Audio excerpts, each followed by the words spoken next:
Whoa, are we on? Hello? Why'd the music stop like that? Mandy, did you do something? I don't know. I just don't know.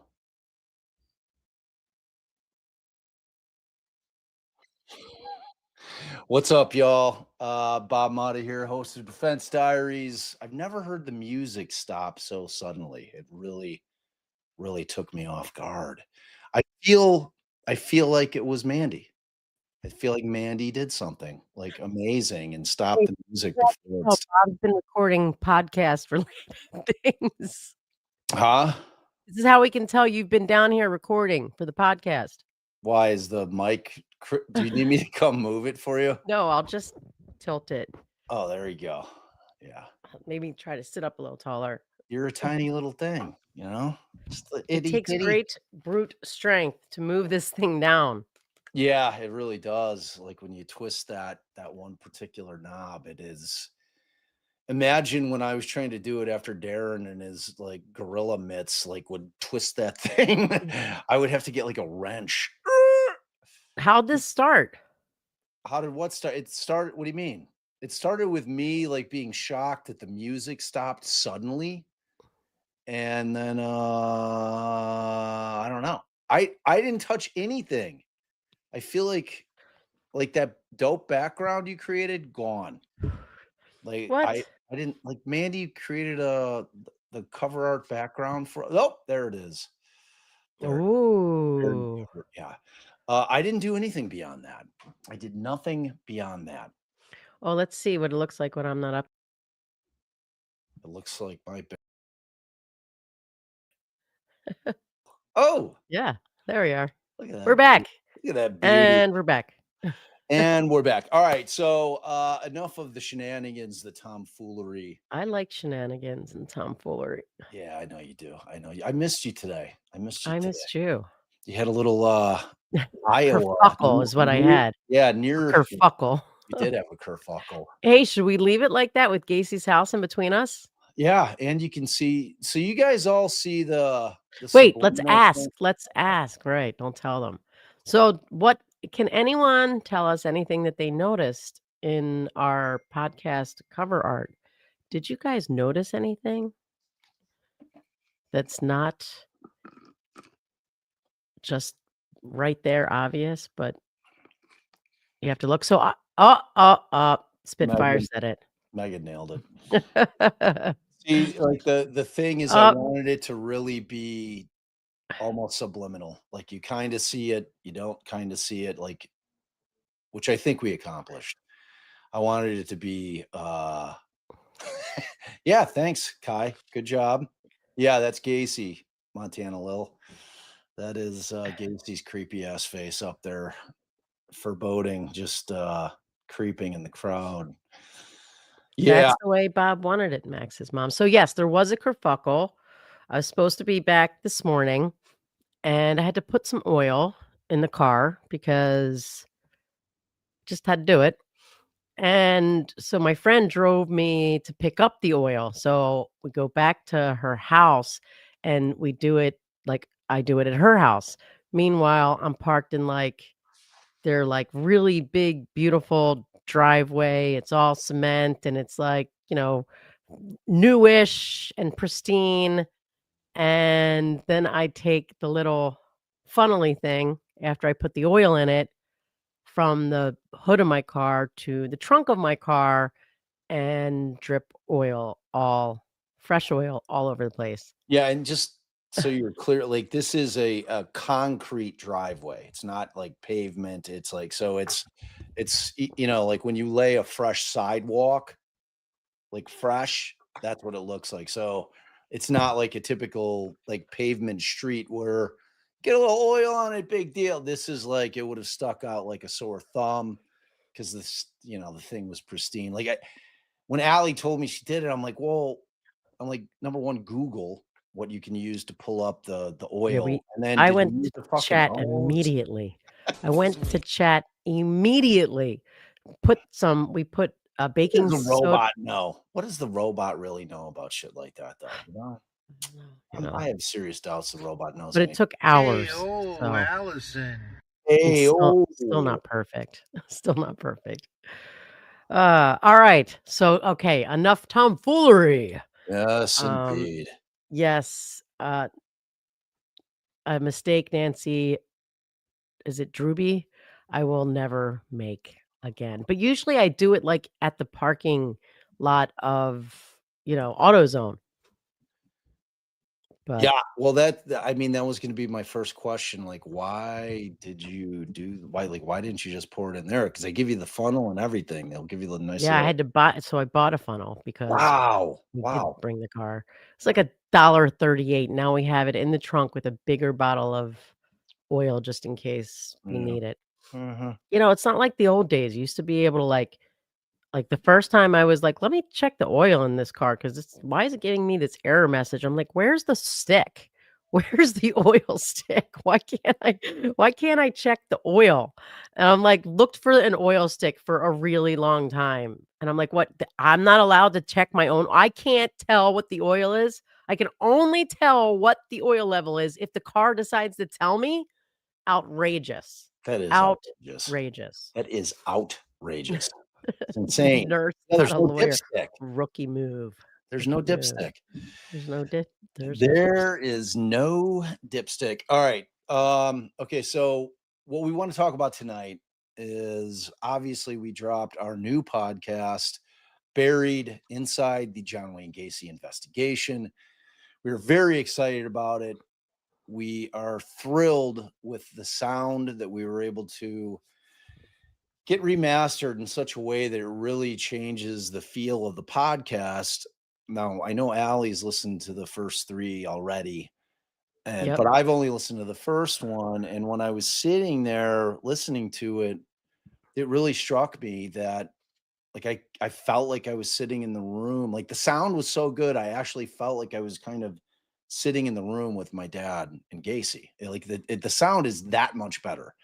I was It gonna get that puppet. changes the podcast. It really does, because I spent a lot of time, and I'm hoping that Darren was able to take all this out, where I'm like, "Hey, we realize the sound's bad. You're gonna have to, like, really lean in to hear it, put headphones on." Like, we were always apologizing for the sound of the tapes.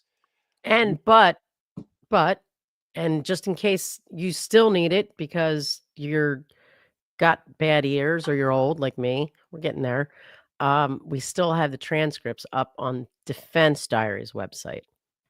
Yeah, and just so you guys know, Allie had taken a power nap.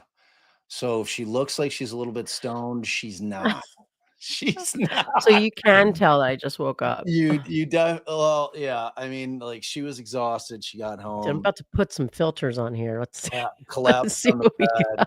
got. I was just waiting for wow, is Allie high because her eyes are squinty as hell. So yeah, no, she took like an hour and a half power nap. So that's that. I agree. Allie can get stoned whenever the hell she wants. Allie doesn't really like to get stoned, Yeah, though. weed's Makes not me her thing. hungry, tired, and stupid. Like, really stupid.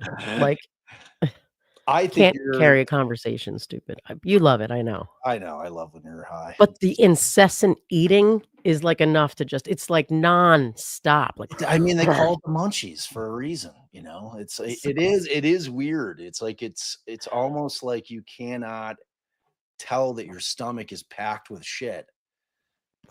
Like I drank one of our new sponsor, Cornbread, who has amazing, amazing THC and CBD products. They are like I drank one of their seltzers the other night and I got like incredible munchies and I kept eating like how I put like dry cereal in a cup for a snack. I eat like Yeah. 5 cups of it and I was so full afterwards. It was like a uncomfortable night's sleep because I was eating it while we were watching No, TV. Mandy, it's a podcast sponsor, so Yeah, it's they're for getting the they're getting free coverage right now, free coverage. they But do I took the CPD. So, for pain, yeah. uh, yeah, for pain. All right, so before we get started, so what we wanted to do tonight was we wanted to give you some background on like how this whole thing came about. Kind of starting with, when I went to Allie with the idea, how we got to it, maybe even the beginning genesis story of when I first came up with the concept of what to do with the tapes, and we were on jam crews and we're talking to our friends and all that kind of shit. So I'd like to kind of go back all the way there. And, hopefully, Allie, I'd like you to kind of guide me through it, maybe with some questions and, you know, Alright, I thing. just saw someone who asked a question, and I'm trying to find it to star it, Well, the but first thing that Travis asked, and I know that Travis saw asked it that. last time. Let me see if I started. I think I just so. did. Is 2 and 3 up, right? Was that the Oh, question? no, no. Travis had asked about it was relating to the Berlinger doc. It was early. It was early on. I'll find it here. Travis is always just looking out because he's that guy. He's just a good dude. Um, okay, so let me see. It's got to be right out here.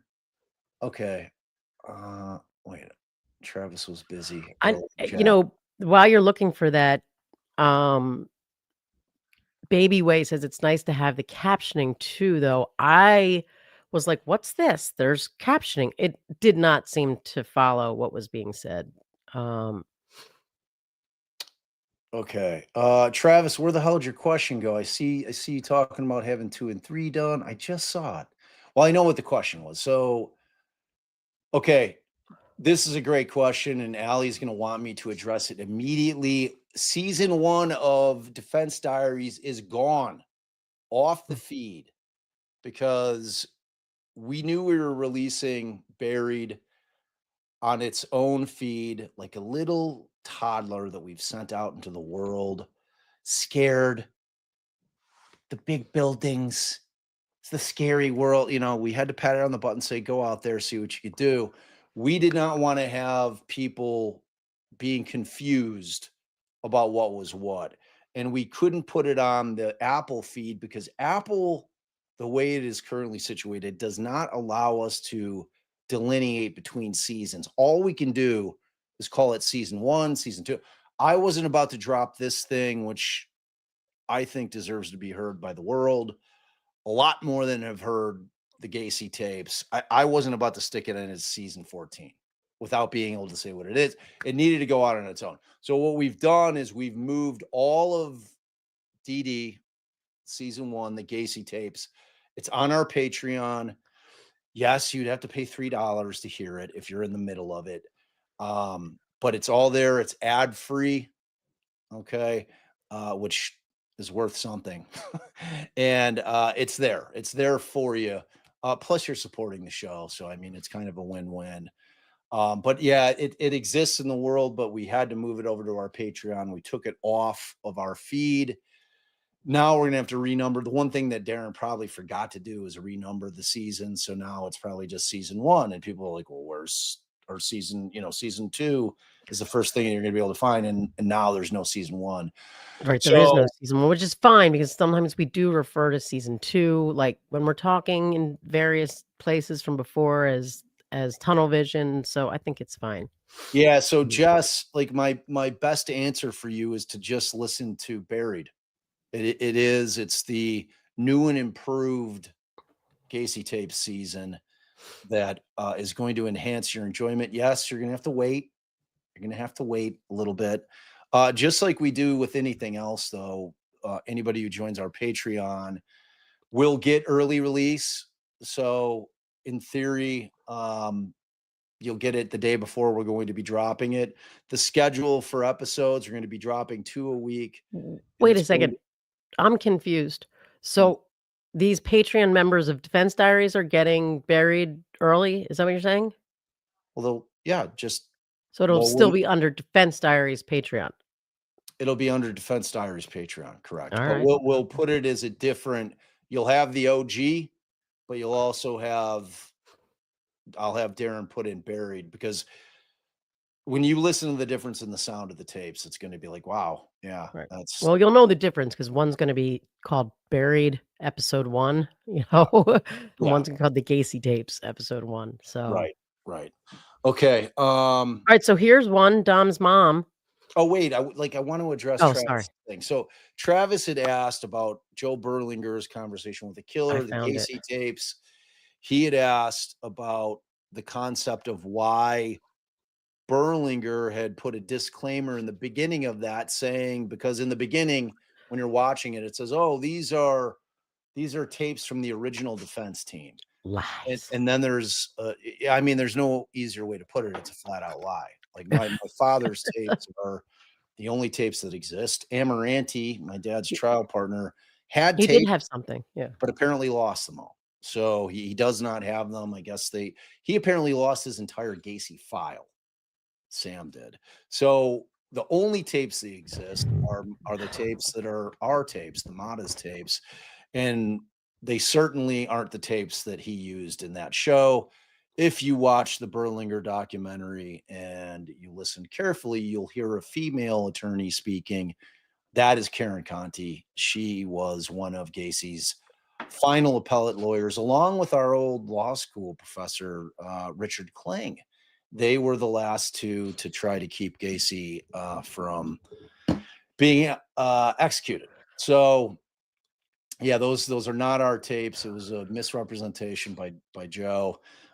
We are the only place that our tapes exist, and Buried is the only place that you can hear them. Now, all right, now before we jump into this, I'm going to pull this up. I'm not going to play it. Allison's fighting me so hard on like, 'cause I want to play like an episode like a crack dealer putting out like free crack to get people addicted to the shit. All right, so if you're looking for it on Apple Podcasts, we're charting now. We're up to number 90 and top podcasts. And so you'll see there when I type it in, it pops up. So Paul Holes, obviously, they've got their thing that's been out for a bit. Their thing is called Barry So what Bones. but I'm not sure, babe, that it's not popping up on your and my Apple when we search because we have searched it. I don't think so. Like I've had other Okay. people telling me because I threw that theory out there. I've had other people telling me that uh when they put it in that it popped up. I think if you're charting that you're going to pop up like quicker. And I think we're probably hopefully already a bigger show than Buried, these two. Right, So if you put the colon, for sure. yeah, if you can't find it and you put the colon for inside the John Wayne Gacy investigation, it'll pop up. So then you'd simply just click on it and boom, you're in there. Right, and there well, where's the little go scroll down so people can see the little arrow. Oh, okay. There's our super long write up.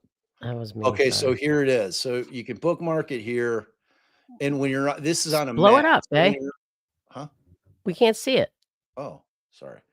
So when you're here, this is where you go on a computer. You have to go to the three dots, and Oh, the then that is computer. where you can follow the show. On your phone, it's different. On your phone, you got the little arrow.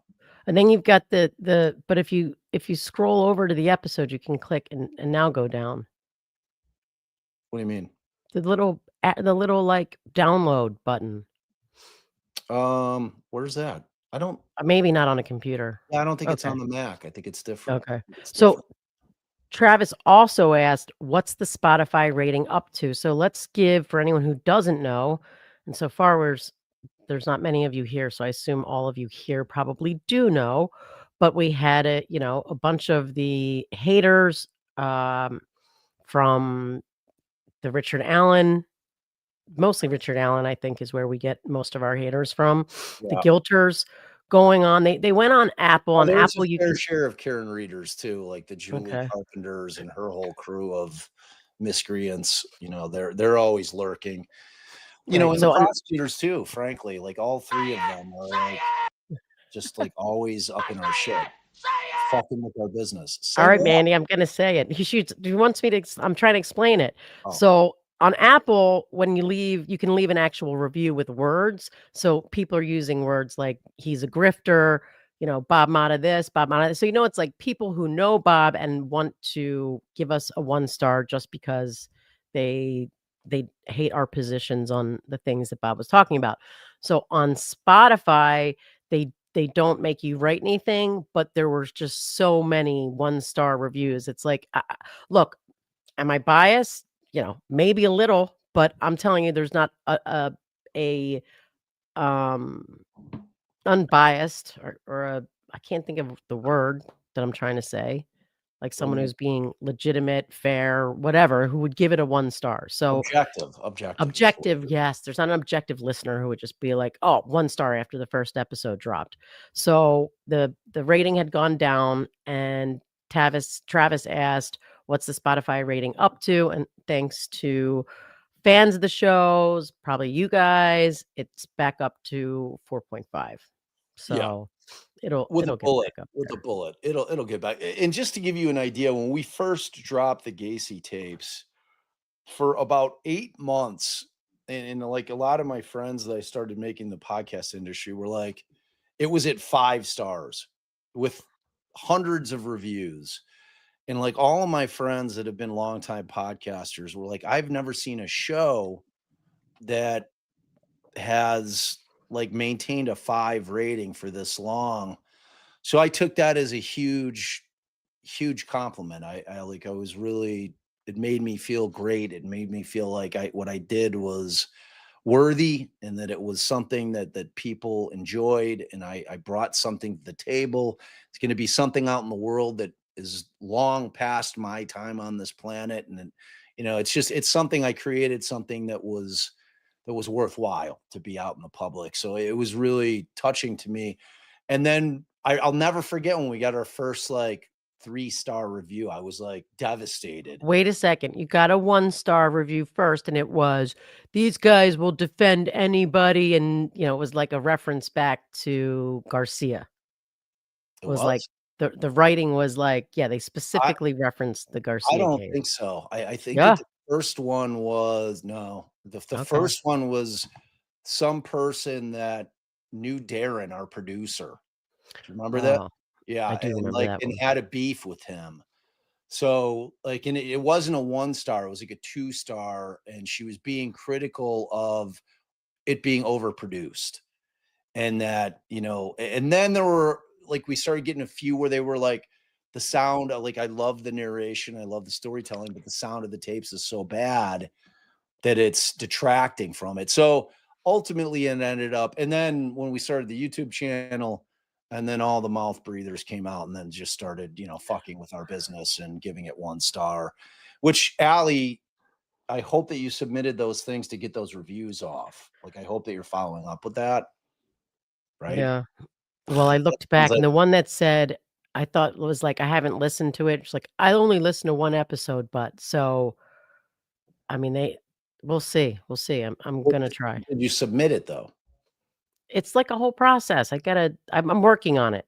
It'll be done tomorrow. All right, just say no. All right. So, okay. And then on Spotify, you know, boom, you just select it here on your Mac. It's super easy. See that follow right there. Boop. No, on Yeah. Spotify, the Hey, this is on a Mac, not on a phone. I Remember, know, but on the do they have on the Mac? Because they do on the phone, you can click the little gear and there's auto download. That that's, is that's an additional thing. That's an additional thing. that is for the super fan. That is for the super supporter, because that is like, psh, Well, auto that's how I always want it. Like for a well, pod I'm listening to, and if it's a weekly drop, you want it auto download because then you'll wake up when it drops and then it's in your feed and you're like, oh, cool, new episode. So Right. yeah, but that's a good tip if you want to do auto download, which we love because it Mm. counts the downloads automatically for us, which is in the podcast game how it works. Like that's how they tell what shows are popular and what aren't. There's still a lot of fogginess in terms of the industry, the podcast industry, a lot of disputes about what constitutes a download. Is it just because I never download, I just listen to episodes.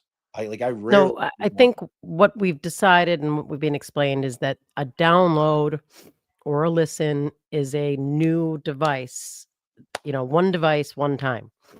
Like if the same device listens 20 times, that only counts as one, but they don't have to actually click that download button. Now, the one thing, see, it tells you if you haven't listened, that's what happens. So if you go to rate it on Spotify, it says listen to the show first. Technically, you just have to listen to about 10, 15, 20 Not seconds, even that long. and then you can rate it. All right. So I'm not going to play an episode, but I am going to play the trailer, and then we're going to start. We're going to start our little thingy. Okay. Let me know if I got the sound up because I can't remember if I shared the right thing. You hear it? Yep. I'm Bob Doesn't Motta, sound host of Buried, Inside the John Wayne Gacy Investigation, which is Defense Diary's remastered re-release of the Gacy tape season. The original Gacy recordings have been professionally remastered for enhanced You clarity, should have used your bringing new video. life to this groundbreaking investigation. Your video. Just to be clear, this podcast is not another John Wayne Gacy biography. No, this is the story of the victims, the desperate investigation to find them, and the lines that were crossed to bring their killer to justice. The case shocked the nation and defined a generation of true crime. But the full story of just exactly how Gacy was caught has never been told. Until now. Well, there's a new podcast that is re-examining the investigation of serial killer John Wayne Gacy. And in the most recent episode, the host profiles a story about the key evidence in the case that he says isn't the story we've come to know. If that doesn't show up in my report, then I was unaware of it that night. That's a detail, I'm sorry, that I cannot remember. Who were we to argue with, state's attorneys and all that stuff? So I feel kind of bad about that end of it. But he said that due to the circumstances, we were not to tell anybody about that. So Oh, Bob. for years, I never mentioned it to anybody. He did. My father, Bob Motta Sr., represented John Wayne Gacy during his insanity defense trial in 1980. For decades, our family has possessed never-before-heard audio recordings of Gacy speaking candidly with his defense team. These tapes reveal the mind of one of America's most notorious serial killers. I remember throwing Vic's body down the basement, but I do not remember throwing him in a hole or covering him over or anything like that. How can I have any feeling about it? Once they were in the ground, they weren't my problem. The incredible true story of how law enforcement took the monster down is now available everywhere you get your podcasts. Ooh. It's good. Darren did a good job with that. I wish you would have played your video version of it, though. Oh, yeah, you like that. Yeah, but you can't now because you just played it. So you do it on the next live. Okay, fair. Maybe the next live we start with that instead of the intro. We'll get Mandy, see if she can do that. I'm sure she can. She's a magician. She actually is Yeah. a wizard. She is a wizard. All right, so let's start talking about it. Let's start. All right, talking I've got a about question the whole for you. thing. Yeah. So, because I obviously have re-listened, and I'm like, wow, I forgot that. Why don't you tell the people what your initial plan was, like for the format of the podcast, and if that's what ended up coming to fruition? So yeah, that's a great question. And when I initially came up with the concept and decided that I was going to do the podcast, I didn't really know what approach I was going to take. So I had this source material, I had these tapes, and I was tinkering around with a lot of different concepts. I was like, well, and you and I talked about it. I'm like, should we just listen to the tapes and then invite psychologists and psychiatrists on and try to figure out what the fuck was wrong with Gacy? Should we, listen to the tapes and like you and I critique it from a legal perspective? Should I, so I didn't know. And then I sat down and I started writing. I'm like, okay, well, I'm going to do it scripted. I decided that first. It wasn't going to be like a banter type thing. I didn't want to just sit there and play huge chunks of tape and then just come on and talk about it. I knew I had my father. I thought I had my father. I was hoping that I'd be able to interview him a lot and we could go through it together, listening to the tapes, and he could give me all kinds of incredible insights and little known facts and, all of the dirt that went along with it. And, none of that came to fruition. So I'm like, all right, I got to write this thing out. So I start writing the first script. And this is like, you just jumped into it. I kind of wanted to talk about the Jam Cruise and all that shit, but Oh, all right. Well, answer this and we'll go backwards. I'm okay. sorry. So I get to the point where I'm writing it and it made the most sense to tell everybody how I ended up coming up with these tapes, how I acquired them, which you'll hear in the podcast. And if you've listened to the first episode, and it's not a spoiler, but I got them from my father many, many moons ago for my 21st birthday. So many moons. I had them. I sat on them. I didn't know what the hell to do with them. And then I listened to Serial, like probably 3 years before I decided to do the podcast. And I fell in love with it. I've always been an audiophile. I love listening to stories. I really love Audible. I love Audible books. I just like all of those things just like fit for me. Like I've always been a AM radio dork. Like I like listening to talk radio. I enjoy listening to shit. So it made sense for me that a podcast, and this is before everybody started going to the tube, right? This is when podcasting was literally just audio only. Like now I almost always have to explain, yeah, I can't wait to watch it. Yeah, it's audio only. Like you can't watch it. There's nothing to watch. You have to listen to it. So I sit down, I write the script, I tell the story and of how I got the tapes. And and then as I was writing the first episode, I realized kind of how I wanted to go about this. And I realized that I wanted to get my hands on the entire investigation file and I wanted to investigate the question that just bugged the shit out of me about this case forever, that I never understood, which was how did Desplaines do in 10 days what the Chicago Police Department couldn't do in 6 years? And, I want to be clear, Gacy wasn't off their radar. They had that fucking guy Dead to rights. not only but dead to rights, but like in the police department because multiple people had filed criminal complaints against him for battery, for assault. And like he was always able to just weasel his way out of it by saying, it was consensual.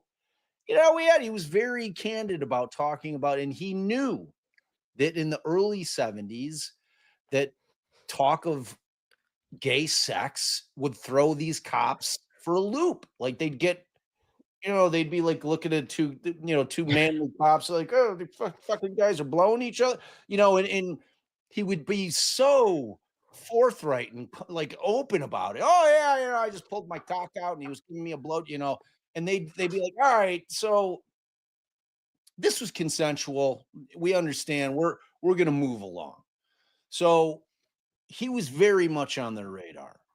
In addition to that, obviously he had the charge from Iowa where he was convicted and was sentenced to 10 years. He should have been in prison up until literally the day before Rob Peast went missing. Wow. He would have gotten out on the 10th of December had he done the full 10 years. He did a year and a half because he did what Gacy does. He built like somehow he built a miniature golf course in this prison in Iowa. He got somebody to donate all the shit. He was a cook in the prison, everybody, he ingratiated himself with everybody because he's so manipulative. And he ends up getting paroled, and he hits his mom up and says, Mom, and I need to come live with you. I want to live in Chicago. I don't want to be stuck here in Iowa. And the parole board okays it because he's under the guise, I've got to go take care of my sick mom. So he ends up back in Chicago, and the rest, as they say, is history from there. So that was my jump off point. So that meant I knew I needed to get the entire investigation file, all of it, every single document, every police report, and do what Allison and I do. We dig into it. And that's exactly what I did. And the next part of it became, okay, I've got the investigation file or the case file. I've got the tapes. What I really want to do is I want to go talk to everybody that's still alive that had something to do with the case, starting with my father. My father, I thought, was a shoo-in. I've discussed some of the issues. My dad's failing memory. It was like pulling teeth getting him to talk about the case. So it was very frustrating for me. Strangely enough, while we're watching the series, I was like, "You remember a bunch of stuff, Dad." And it was like kind of flooding back, Yeah.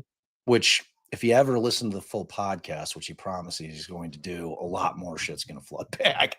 But it haunts him. It it's haunts him. hard. It's hard at his age. He's explaining it's hard audio only for him. He gets lost and distracted, and he can't. Yeah, I can see that being an issue. So I start reaching out. The first person after my father, I tried to reach out to Sam Amaranti. And just so you know, that was my father's trial partner. It was Gacy's other attorney. And Sam had married me in my first marriage before I met my soulmate here. Like he literally performed the ceremony, and Allison had helped Sam out with some family issues in court on multiple occasions. I'm thinking, I always considered him a very, very close family friend. Now, my father and Sam had a falling out over the book that came out, but we maintained a relationship with Sam. Allie and I did. And so when I went to Sam, when I was starting the podcast, he gave me this line of shit that he's like, oh, I'm not doing anything for free anymore. You're going to have to go talk to my lawyer. I'm like, wait, you want me to pay you to come onto my podcast and talk about the case that you tried with my dad? And he's like, yeah, I'm sorry. It's like that's what my agent's telling me to do. And I'm like, okay, man. So that pissed me off, as you can imagine. I was pretty upset about it. I'm like, okay, I'm getting stonewalled here, like big time. So then I'm like, here's what I need to do. I need to figure out who's alive that had anything to do with this case and start reaching out to them. And that's exactly what I did. I started reaching out to every Des Plaines cop that was still alive. I reached out to Bill Kunkel, who was the prosecuting attorney. I reached out to everyone that I could find that was in any way, shape, or form connected to the case, from law enforcement through the attorneys. And I was turned down by various people.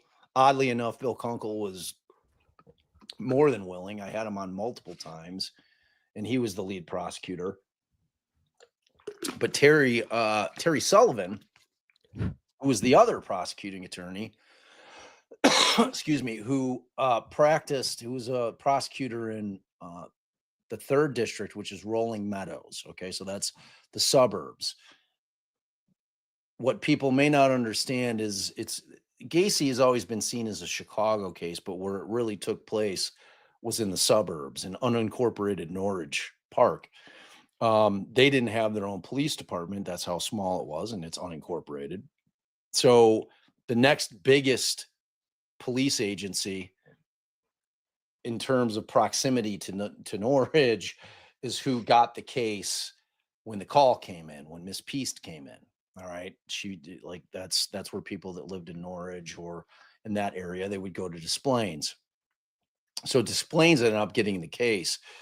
Des Plaines happens to be in the 3rd district, Rolling Meadows. If you get arrested by the Des Plaines police, you go to court in Rolling Meadows.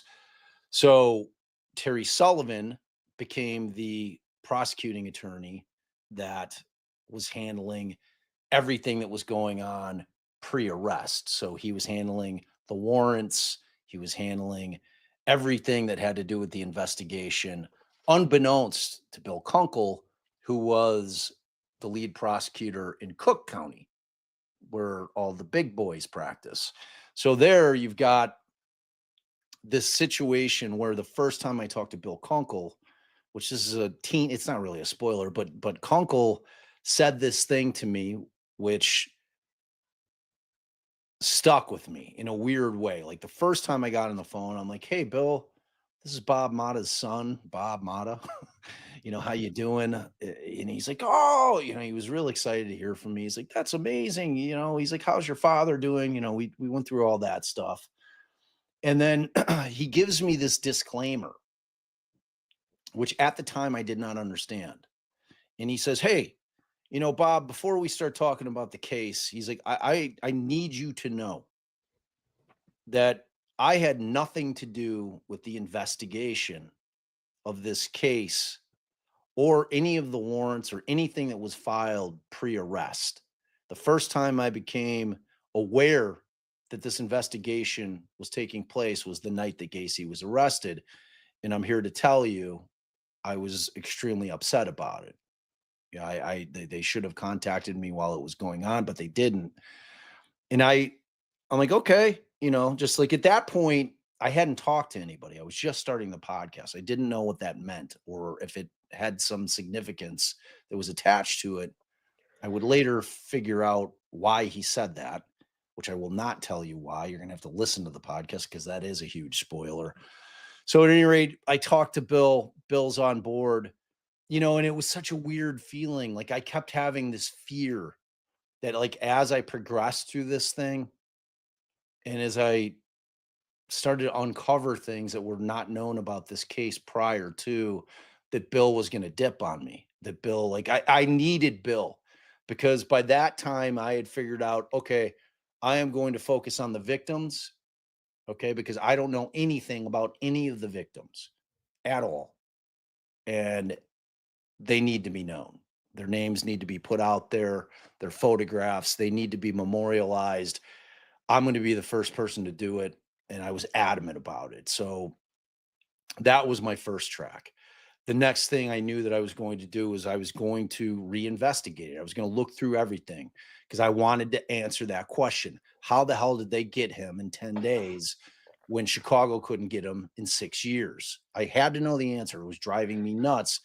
I knew what the story was. I knew that this receipt had been found in his, garbage was always the story, his interior garbage of his kitchen.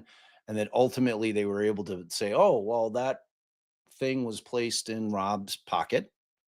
And obviously it being in Gacy's garbage means that at the very least, Rob's jacket was in Gacy's home. That was enough for probable cause to get them the second warrant. And then the smell, the famous story of one of the guys that was sitting on Gacy 24/7. That dude ends up, going into Gacy's bathroom when Gacy invited him into the house to eat and shoot the shit. He ends up claiming that he's in the bathroom and that the furnace kicks on and that the smell of death, the unequivocal smell of rotting flesh, starts wafting into the bathroom, and that he walks back in and he looks at his partner and he's like, "Hey man, we got to go." And those two bolt out of there. And the way that they tell it, yeah, we called Coz and Zach and said, "Hey, we got to get a warrant." I got to reel you in. Yeah, no, this is all shit that's been out there. This is the old story. I know, but you're supposed to be. I'm not. I know, but I'm supposed not. to be getting into deeper. No, I am. Like, All you right. weren't even sitting here. You don't even know what I was saying. Like, you're just jumping in. You're like a child, like walking into the middle of a movie. The movie, give me the movie. You should know it. I expect somebody to know that immediately. Think John Goodman. And then, so at this point, I'm like, okay, I've got the investigation. I'm going to cover the arrest. And then Allie and I we're going to go to the Daily Center, which is where they have the Gacy archives. And we're going to scan all of the trial transcripts, which was a massive project Yeah. because I wanted to cover the trial. It's the other thing that always gets short shifted about Gacy. It was an insanity defense case. Insanity defense cases are fascinating. And I never hear about it on anything that I ever heard about Gacy. It's like if you watch the Peacock thing, they don't show one trial scene. Like I couldn't believe it. I was stunned. I'm like, wait, my dad's in 3 episodes, Sam's in like 7 All out of of the them. 8, and No, there's all of them. no whatever. And there's no trial. There's nothing, not one scene in the trial of the trial. I'm like, what? There's some shit in the hallway there, but there's not one scene with anybody on the stand. You see Judge Garippo, who I have a neat story about. And that was it. So I'm like, all right, I've got the game plan. This is what this thing's going to look like. This is what I'm going to do. So I'm going to incorporate me digging into all the investigation documents and the files, me kind of laying out the investigation deep dive style. I have no idea at this point how long this damn thing's going to be because there's also the element of how personal this was to me as a person that had this bizarre connection to this case since I was 10 years old. And it was something that was always lurking in my mind, and I never really realized how much this particular case affected me in the course of my life. And really, even today, I'm sitting here now talking to all of you because my dad took that case on back in 1979. If that didn't happen, I'm not here. The Gacy tapes does not exist. I might not have even gone to law school. I don't know. But that thing had such a profound impact on my life that it became like a personal journey for me as well. One in which when I started it, I didn't realize it was going to be that, but it very much became that. So ultimately, I end up getting everything in my mind set out in front of me and like, okay, this is it. So then the next step was essentially contacting everybody that I could, seeing if they'd be willing to sit down with me. Now, I have It this probably thing wasn't going. attractive to look at, but sorry. What are you talking about? Mandy blessed me for my sneeze, and I had muted, but Well, yeah. bless you. Bless you, my sweet. You don't have to whisper. So like I'm like, okay, like I have this fear because all of these old cops have done so many documentaries. I'm like, these guys are all going to tell me to pound sand. Like I'm done. I'm over it. And surprisingly, they were all like really excited to do it with me, to sit down. And so, Mike Albrecht and Tovar was the first guy that we interviewed, and Albrecht was the next guy, and then Dave Hackmeister was him after that. So almost all of the street detectives, aside from Tovar, are deceased. 3 out of the 4 guys who were on the 24/7 tail were alive. So I had Tovar, those 3 guys. I then found the digger, who was not with Des Plaines police. He was the guy that was down in the crawl space, that was the only one who could handle the job. Like he's like, everybody else was passing out, everybody was vomiting, and I was the only guy that could go down there. He's like, I kind of liked it. I interview him. You'll hear it on the podcast if you haven't listened to the original. Very, very nice guy, very unusual guy. And he ended up tipping me to Don't really the most important person that I talked to in the entire podcast. Honey, I'm not going to spoil it. okay. Don't worry. Don't worry. So at that point, I'm off and running. And what you're hearing when you hear this podcast is literally, it is in real time. The investigation was happening in real time. We were recording in real time. It was an amazing experience for Darren and I, because Allie was practicing at that point. She wasn't really involved with the podcast at all. It would be like we'd finish an episode and then I'd go to my wife. I'm like, did you listen? Did you listen? She'd be like, yeah, I listened. She's like, I'm like, how was it? She's like, it was amazing. I'm like, oh, you're just saying that. She's like, no, legitimately, so it was that whole thing. And I did make it go published. I sent it Yes, to the you did. world. Well, yeah, in terms of I shouldn't undersell that. Yes, Allie from that side of it, like really, she created our first website. She got that all going. She got the phone number for anybody that might hear it, that might think that one of their loved ones is a victim of John Wayne Gacy. She created the telephone line for that in case we got tips. She got us published and uploaded to all the podcatchers. So yeah, like I'm It was saying, like harder. It's easier. It's a little bit easier now, but you still have to go to each of the catchers. podcast platforms, whatever you call them. Yeah. So like, and that's kind of like that's how it got started, and that's how I kind of came up with the concept of it. All right. So the reason I asked the question is because I was listening to the first episode and I was expecting your answer to be, so it sounded like at first you were expecting to go kind of like play the tapes for the cops and then get like feedback. And then I know what ultimately you decided was, I don't want this to be as much about the tapes as I thought I did. Yeah. And then everything that you just described is how you ultimately went about it. But going going backwards now, and I know that, well, going backwards to when before you started the podcast, we had talked about, you know, selling the rights to the tapes for a documentary. There was one documentary, not Berlinger first, that we started. We had a shopping agreement with, and you weren't in love with their concept. And then you had this thing with Berlinger, and you were really, really gonna do it. And then we went on Jam And then, Cruise. and then A&E. No, that all happened after I started the pod, like with the shopping agreement. So it went Jam Cruise, where I had come up with the concept of like maybe I should do a podcast, and we had talked about it sparingly over a couple of year period. I'm like, maybe after I listen to Serial, I'm like, it would be maybe doing a podcast would be a cool thing to do with the tapes, right? So then, yeah, we had to do Jam Cruise. So Do now you you have any can well, questions? no, but before that, before the Jam Cruise, there was one we worked with that one podcast so we were still thinking about selling the rights.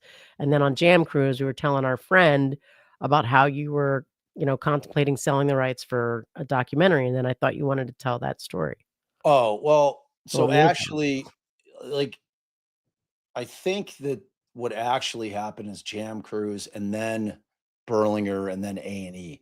Like A&E offered substantially more money than Berlinger did to license the sound.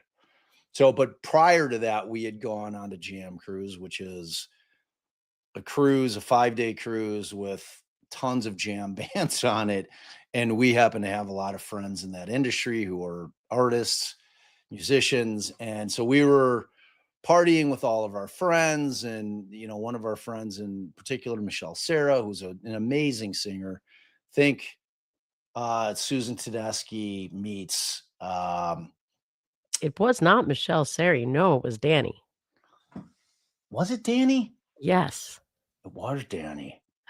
Right, it was Danny. So Danny used to be the tour manager for a band named Turquoise, which our dear friend Shira, Many of our dear friends are. many of our dear friends were in that band. Yeah, Dan, you're right. It was Danny. Danny's like, oh my, when I kind of like pitched her what my concept was and told her what I had, she's like, oh my God, you have to do it. So I'm like, and she was like adamant about it, and so I'm like, all right, I'm like, it's somebody in the entertainment industry, and she thinks it sounds like a legit idea. So okay, like I've got some good feedback there. So I'm like, all right, cool. So then Berlinger's Bundy tapes drop on Netflix. I watch it. I fire him off an email the night that it dropped. I'm like, hey, I've got some tapes that I think that you might be interested in terms of what I just watched. I think they're significantly more interesting than the tapes that you were stuck using for that thing. You know, great, great doc though. It's kind of like a backhanded compliment. So I'm thinking that somebody on his team will get back to me at some point. Berlinger emails me that night. He's like, "Oh my God, yes." He's like, "I'm going to loop you in with my producer, Dave."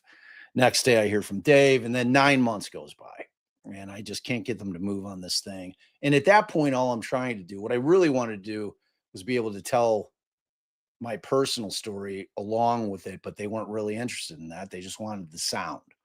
So I'm like, okay, at the 9 month period, we're killing the deal. Like my dad's like, oh, fuck them.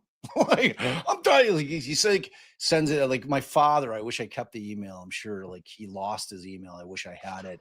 He's like, I want $9 million for the sound.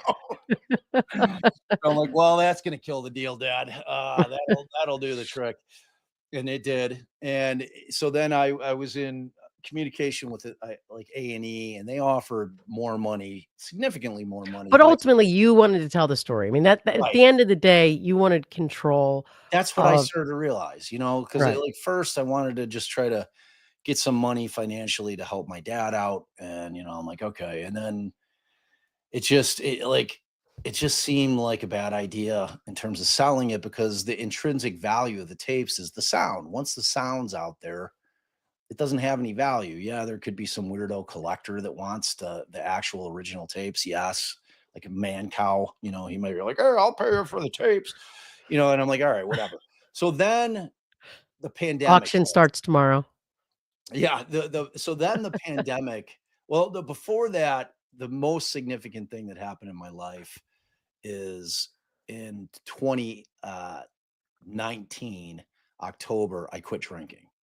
All right, so it'll be 6 years this Halloween. And I like that changed the arc of my life. That changed everything for me. When I quit drinking, it just changed everything about my life.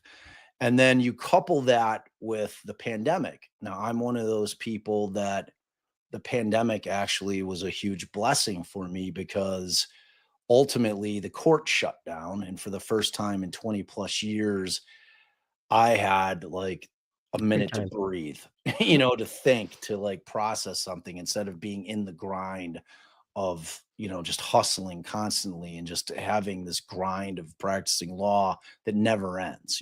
So when that happened, those two things happened, and I packed our entire family up and we went out to Arizona for months and like Allie, and I started to write my book. So before I was going to write a legal thriller, which I still am halfway done, and someday I will finish. That has a really great plot twist. But like we're 3 months in, Allie's like, that's it. Like we have to fucking go home, dude. Like we can't, like we're burning through all our savings. Like we have to leave. We have to go home. I'm like, but like I was writing, so she was giving me the grace and she let us extend the trip for forever, and it was an amazing way, frankly, in Arizona to spend the entire first 3 months of the pandemic, the country being shut down, because we could go out and hike and we could bring the dog with us. And our friends, Shira and Joelle, came from Cali because they had just moved to LA and they were freaking out. They're like, oh my God, we're like in the hotbed of COVID. We have to get out of here. We don't know anybody. I'm like, We come had a with little us. guest house, so we Yeah. got to do our little segregation before we merged Yeah. together. It It was was all good. amazing. It was But yeah, amazing. ultimately Bob was like, "Yeah, but I'm actually writing." And I was like, "All right, you know what? Let's stay." Like, cuz he really was. He was writing Yeah. a lot. Yeah. So we get home. And then at that, like almost the minute that I walk through the door, I'm like, I'm doing a podcast. So that's when, like, in my mind. So then I go up to Allie and I'm like, look, here's the deal. I say, We I know the think I really story. want to do this. Yeah, I know, but you deserve all the credit because, like I always say, you are the hero of the story. I go to my wife, who's my law partner, and who would have to take on a huge amount of extra responsibility in terms of handling our caseload, which was big, by herself. And at that time, we had some staff. I think we still had 2 uh, lawyers 2 lawyers with us. and And I'm 2 like, assistants. yeah, and 2 assistants. So she, without hesitation, she of course says, yes, of course, do it. I'm like, I promise I'm going to go all in on this thing. I'm not going to half-ass it. I'm going to finish this thing. It's going to be amazing. And she's like, dude, shut up. You had me at podcast, whatever. I didn't have to convince her of anything. So that started it. So like from that point forward, I ordered some piece of shit interface, some piece of shit mic, sat down at my computer and quickly realized that I had no clue what I was doing because I didn't want to have this amazing first source material and then have this podcast Shitty sound sound. out like some douchebag in his garage making a podcast. I wanted it to sound how it sounds. So in come Darren Wood, his sound producer extraordinaire. He changed his life. Come here, help Bob get all of that started. I want to answer some questions of things you haven't said. All Okay. right. All right. So let's, there's some questions here that I guess we could answer. Polygraph says, Bob, where were the tapes recorded? The prison visitor room must have been, surely. That is a great question. Actually, Gacy was housed in Cermak Hospital, which was the mental health facility portion of the Cook County Jail. Now, my father and Sam had gotten him moved for two reasons. One, they knew that this was going to be an insanity defense case, and they needed to have him evaluated by multiple psychiatrists and psychologists. And the other reason is they wanted to keep him alive. They were afraid that one of the other pretrial detainees or somebody else in the jail was going to kill him. So ultimately, all of them were recorded on one of those old rectangular push button tape recorders with the old audio cassettes that you stick in there in Cermak prison while my dad was sitting on Gacy's bed with him. Like just sitting across from one another on Gacy's bed. So that's where they were all recorded, all of them.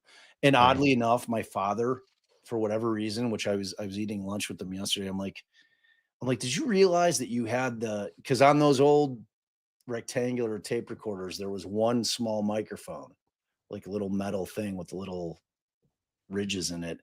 I'm like, did you realize that you had the mic facing you for every single one of those interviews? He's like, no. I'm like, yeah. I'm like, you're real clear on all the tapes. Gacy, not so much.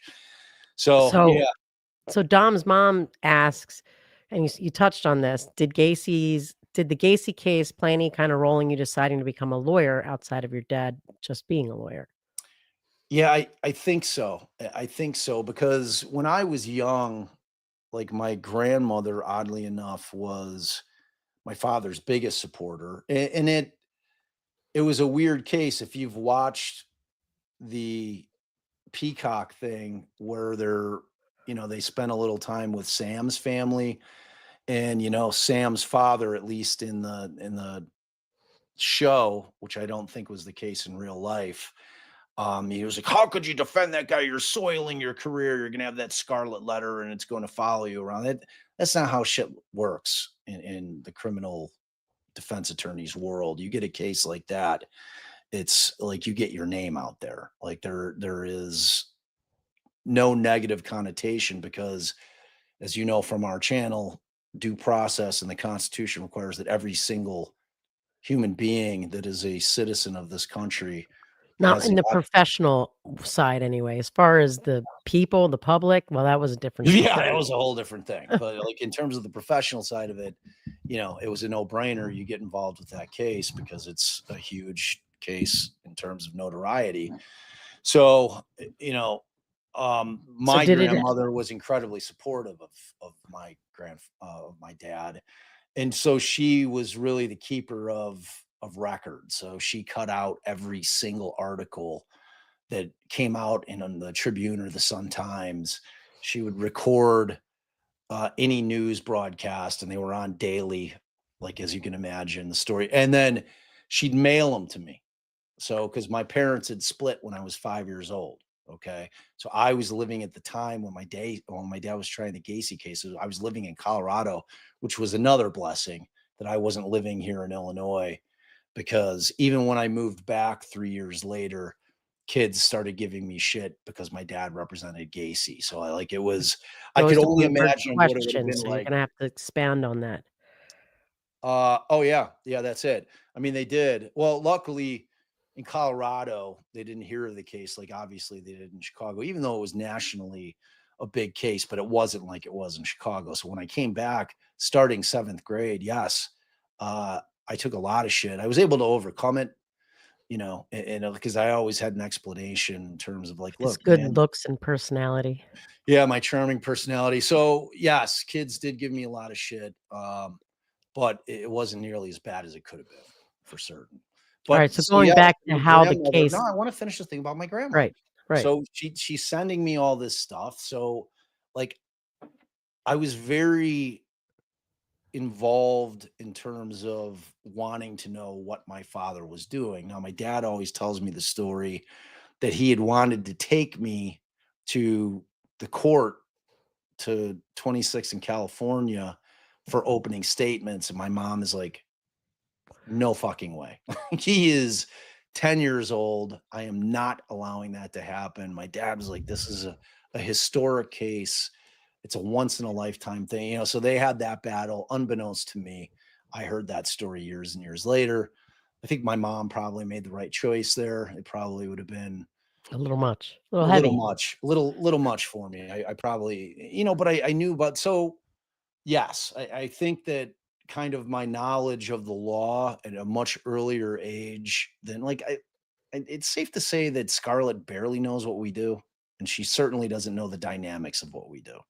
Like me at a much earlier age, I had a much greater understanding of what being a lawyer meant, what being a defense attorney meant. So I think that those kind of things were instilled in me earlier. And I think ultimately that that led me to go practice law. But I didn't go to law school right out of college. I actually was a social worker for 4 years. I wanted to work with kids with DCFS. I wanted to go in and try to help children get out of awful abusive situations. And I thought that I'd be really good at it. And they just would not even sniff me.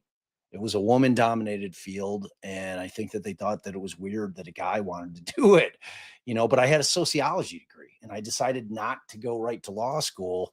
So you're basically teaching or social worker with that degree. So I ended up getting a job with Catholic Charities and I worked with seniors, which was equally fulfilling. And I didn't know that going in. And, I worked initially in Harvey, Illinois, which is an all black community. And it was an amazing period of my life, you know, just like especially during that time, like any female driven profession, they were grossly underappreciated and grossly underpaid. So I made nothing and I was driving a great distance, but the fulfillment that I got in terms of helping these people and really what those seniors wanted was somebody to talk to because they were lonely.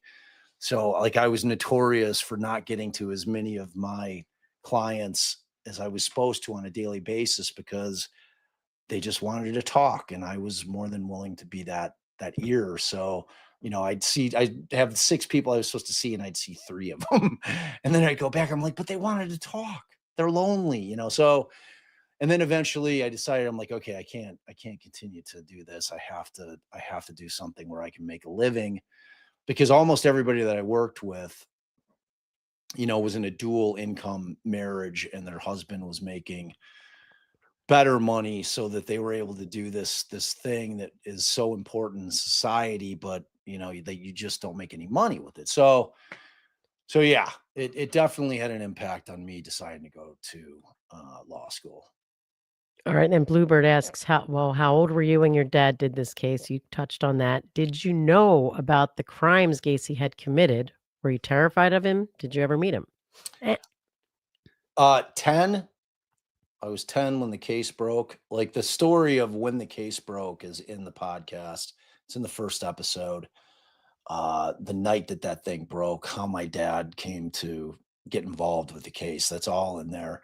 Um, I did know about the crimes. Obviously, my grandmother was keeping me uh, well in tune with what was going on with my father. So I was following the case from afar, obviously through articles in newspapers and media accounts from the local news here. And then I don't know if I knew enough at that age to really kind of put together what a monster he was.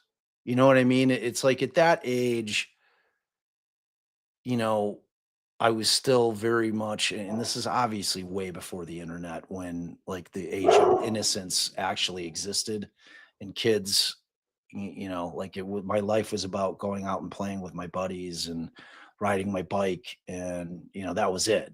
They're like I didn't think about monsters like that. I didn't think about like, and that was like I was in. They didn't have any of the stranger danger shit when I was 10 years old. Like that didn't exist in the world as a thing. Like, so we just like, walking around oblivious to all the dangers that were surrounding us, even back then.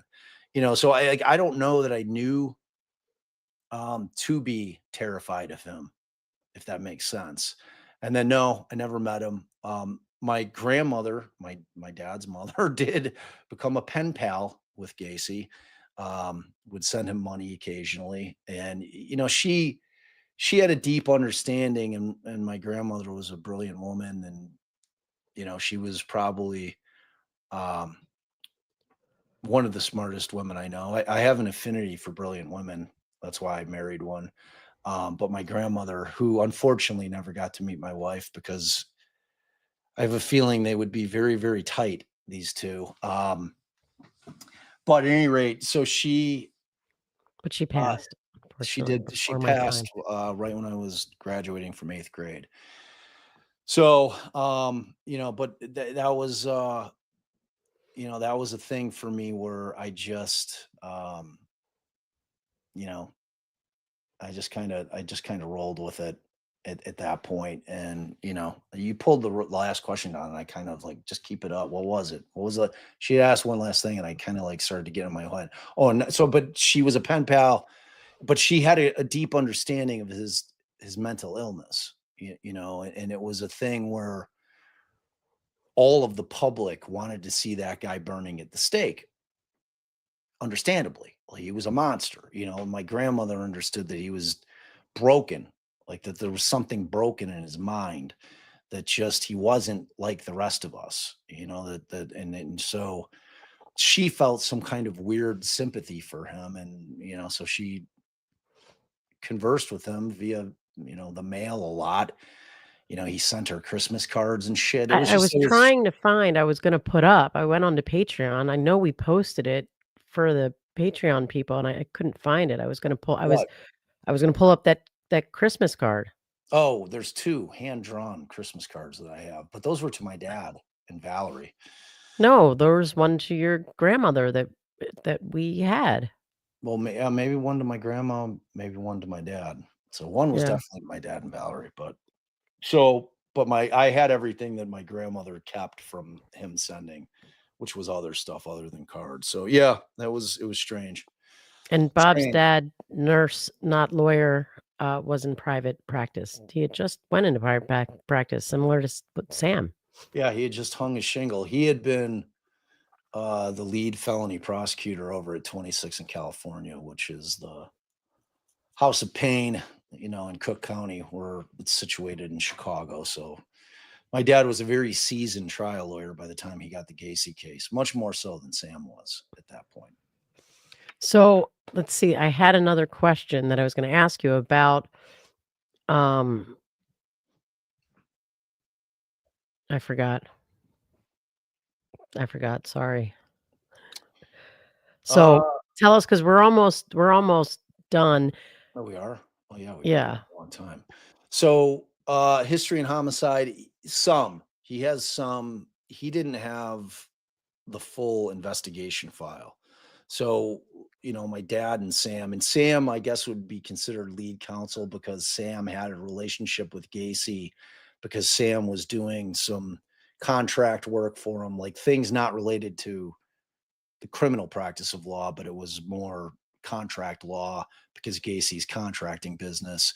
So Sam had this thing where he had done some stuff with Gacy when this shit started going down. So that was really how Gacy ended up reaching out to Amarante. So point being that Sam was the one who was the caretaker of the file, which apparently he lost. so so I had to go different routes to get my hands on the full investigation file. And he also got his hands on stuff that weren't in the file that we got, some notes that officers had taken and various things. You'll have to listen to the podcast.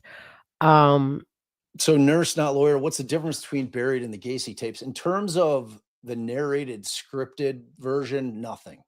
It's the same story.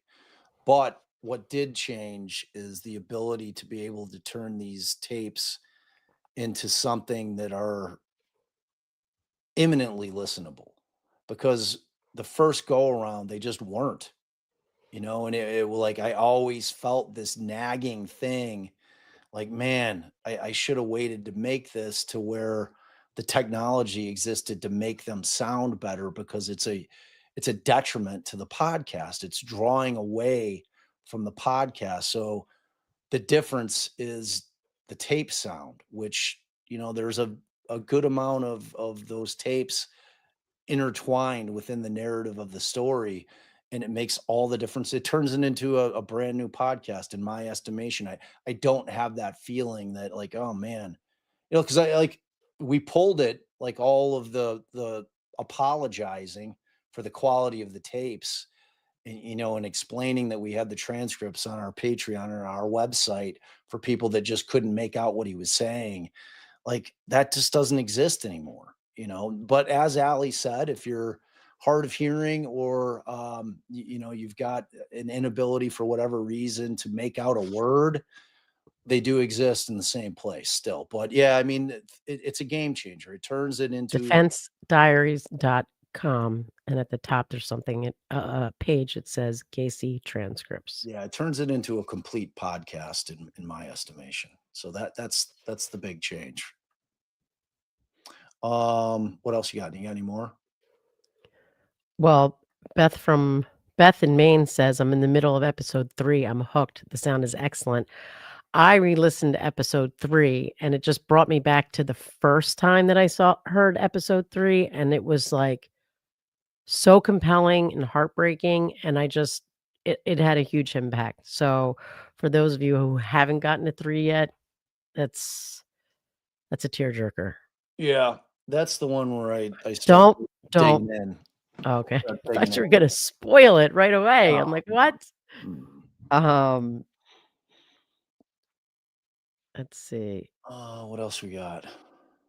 Anything? There was something. Kids, we got that. I haven't been Well, looking at the con. Stitches and Giggles is a new member. Oh, family hug. Welcome. We love you over here. And thank you, DSN. Yes. Thank you. Thank you. Thank you for your generosity. Aw, Colleen. Family hug. Aw. And Kim's like, hold up. It was you that got the files. What are you doing with them? Late. Sorry. Well, he used them to produce originally the Gacy tapes, and now buried. Yep. Inside the John Wayne Gacy investigation. Yep. So tell us something else before we go, something that you haven't talked about yet. Maybe the first interview, maybe not like something that gives away any part of the story, but maybe some other little tidbit. Let's see. I mean, there's a lot, but I think one tidbit that I thought was really interesting is when we drove up to Galena, Illinois, which is probably about 2.5 hours north of Chicago. It's kind of in the northwest quadrant of Illinois. And it's the only part of Illinois that wasn't flattened by the glacier. So if you're familiar with the Midwest, it is some flat, boring ass land to drive through. It's all farming, because it's great for farming. It's not great to look at. So at any rate, Dave Hackmeister, who was one of the surveillance guys, was up there, and we made the drive up there to do our interview with them. And we get up there, and like the first thing Dave says to me, all these old cops are really, really super nice guys. Like I felt very indebted to them for them giving me their valuable time and sitting down and talking with me after they'd been just talking about this shit for so long. At some point you're like, oh, I'm over it. I don't want to talk about it anymore. So that was always my fear. But Dave, and then as soon as I walk up, Dave tells me, he's like, man, I'm telling you right now, you are the last time that I ever do this. And I'm like, thank you. So we get in there, have a full day, a great day with them. And, and we're kind of getting ready we're packing up. Darren's packing up all of our equipment. And Dave's like, hey, because he had actually recorded and video recorded by Berlinger before I got up to him. He was the only guy that Berlinger beat me to. And he's like, I wanted to ask you, man. He's like, I've got some pictures, some Gacy pictures that no one's ever seen. And I'm like, really? He's like, yeah. He's like, you want to see him? He's like, yeah, I charged Berlinger. He's like, but I'm gonna let you, he's like, I like you a lot, and I'm gonna let you see him for free. So pulls out this huge box. And I'm like, Dave, I'm like, where the fuck? It's like Gacy wedding pictures and shit. Like, these are all private stock photographs. I'm like, where did you get this shit? He's like, dude, he's like, after that guy was arrested and we started pulling the bodies out, he's like, we went and picked that house clean, man. We just picked it clean.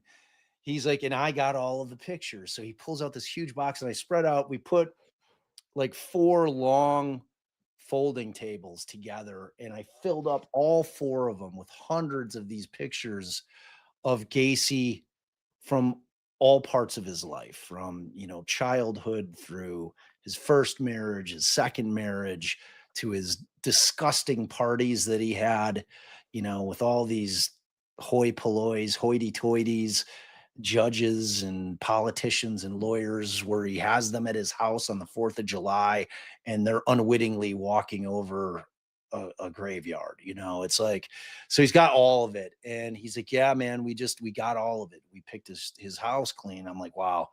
So I took a million pictures of all the pictures. So then, to wrap this story up, the final thing that I do, the final interview that I do, is with Bill Kunkel. And I had convinced Bill Kunkel to perform his entire closing argument. Allie had gone down and scanned the entire transcript of the closing. She spent so much time. That's the other thing that Allie, like, I should not undersell how much Allie helped with this project. She spent a huge amount of time in the Daily Center scanning page after page after page for hours. So we had the full transcript. And when I had interviewed Bill, but this was a much bigger ask, where I'm asking an 80-year-old man if he will perform his closing argument for me, because I wanted the world to hear it. No one, aside from the people in that courtroom, ever heard the lawyer that brought down Gacy and what he said to do it. Right. So, like, and he agreed unbelievably. I was like, I was stunned. I'm like, oh my God, I was so thankful. And he ended up passing away 6 months after we recorded. So we get out there and he did it. Like, Darren's falling. It went on for so long that Darren's falling asleep on the couch while he's recording. And I'm sitting right next to Bill, just quietly sitting there while he's performing. He's not just reading it. It was as if, like, the hair on my arms was standing up as he performed this closing that he did. And we knew it was 4 hours. It was like 3.5 hours. Like, man, we can't have a 4.5 hour episode, but, like, what do you cut out of that? Like, what can you possibly cut? But that's for a different day. We'll talk about kind of the nuts and bolts of that when we have Darren. And just to touch on, so those pictures, there's a taste of them on our website, but they're also on Patreon. So if anyone's on Patreon. So after Bill finishes reading the full transcript and performs his closing, he's like, I asked him, I'm like, yeah, I told him the story about Hackmeister. I'm like, did you know, like, the cops picked Gacy's house clean, took all, like, all of his worldly possessions out of there when they knew he was never getting back out? He's like, oh yeah. He's like, I got some stuff too. I'm like, what do you mean? He's like, come on. He brings me down to the basement. And lo and behold, he has Gacy's bumper pool table sitting down there. Wow. Wait, I had to have told I've you. never heard this story, I don't So think. he's got Gacy's bumper pool table. And the other thing, he goes over to a filing cabinet and he opens it. And in there, I see one of the garrots, like the rope trick that Gacy Oh, used. And oh, he's like, that's that's the creepy. trial exhibit. So Oh, so those two things were just insane to see. And yeah, that was basically my last interview. And it was quite an endeavor. It was an incredible 15 months it took us to make that thing and finish it completely. And it's an aimed amazing for thing. 33 episodes, and it was important to stay at 33 because those are at least the known victims. But we got 33 part 1, part 2, and part 3. That's So right. there are 36 episodes of a 33 episode That's podcast. right. That's right. It was important to us that we keep it as a memorial to the victims. So we kept it at 33. So yeah. So that's it. That's your first taste of behind the scenes. I think that the next time we do this, we'll have Darren on, our producer. Yeah, you Um, guys would be able to tell all kinds of stories because oh you yeah. guys were Oh you yeah. guys were the boots on the ground. He was my boots on the ground guy with me, man. And we like the shit with Rossi, and like when they end up identifying finally one of the unidentified victims in that case, and we sneak into the press conference. It's like I'm like, there is no way they're keeping me out of this fucking thing. It's like I'm getting in there, and I did. I just walked in. How we do. You walk in like you belong, no one questions you. And I Yeah. start drilling them with questions during this thing. Like, what took so long? What took so long? So yeah, Yeah, you'll have to lots tell that more. story. That's a teaser for the people. It's a Yeah, teaser. And we will do a members only, and it'll probably be a Bob and Darren members only because they're the ones that can answer all the questions anyway. We're getting off right now. yes. But thank you all for being here. And thank you all for liking, following, and reviewing the Scarlet podcast. Wow, what grace. What grace. Yeah, we love you guys so much. Thank you for hanging with us tonight. Hopefully you found it mildly interesting. We really hope that you'll take the opportunity to listen to the podcast. I think that if you do, if you haven't already, I hope this has convinced you to do that. We think it's a hell of a story. It's a hell of an Episode 4 investigation. drops tomorrow. Yep, episode 4 drops tomorrow, so you'll have a nice amount to binge. And They're any gonna keep questions you coming guys, fast and heavy, yeah, Tuesdays and Thursdays. yep, spread the word, let others know. Word of mouth is still the best way on the planet to to help us out, because it's like no one's going to listen to something like more likely than if somebody that they know and trust is saying, trust me, listen to this, you're going to want to listen to it.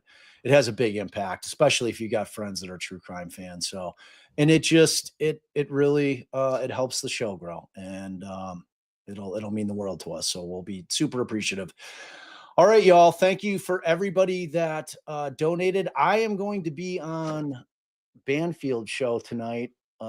She's always been News Nation. completely obsessed with Gacy, but I really wanted to get on to help promote the podcast, so I hit her up this time because I want to try to keep getting it out to the world. I want to keep my foot on the gas. So if you guys are doing nothing at 9:30, check out News Nation. I'll be there. I gave her some tape sound. She always likes to play clips on there. So that'll be cool. An hour from now, do it. And to my mods, we love you so much. You guys did double duty today. You're amazing. You're fabulous. We couldn't do it without you. Mandy, Tracy, you two are just the best in the business. The bee's knees. We definitely couldn't do it without you guys. So we love you. We will see you tomorrow bright and early. I don't know if I'll be able to drag Allie on to for day 2 of the trial, but we will be there at 8 a.m. I'll probably jump on at like 7:59 because there's not much to talk about prior to jumping on. So I'll jump on. We'll get right into the trial. We'll keep rolling with day 2 of that. But thank you guys. We love you. Thank you for generosity. Thank you for your continued support, because without you guys, I am just an old man Looking sexy as hell. talking about Gacy. Later.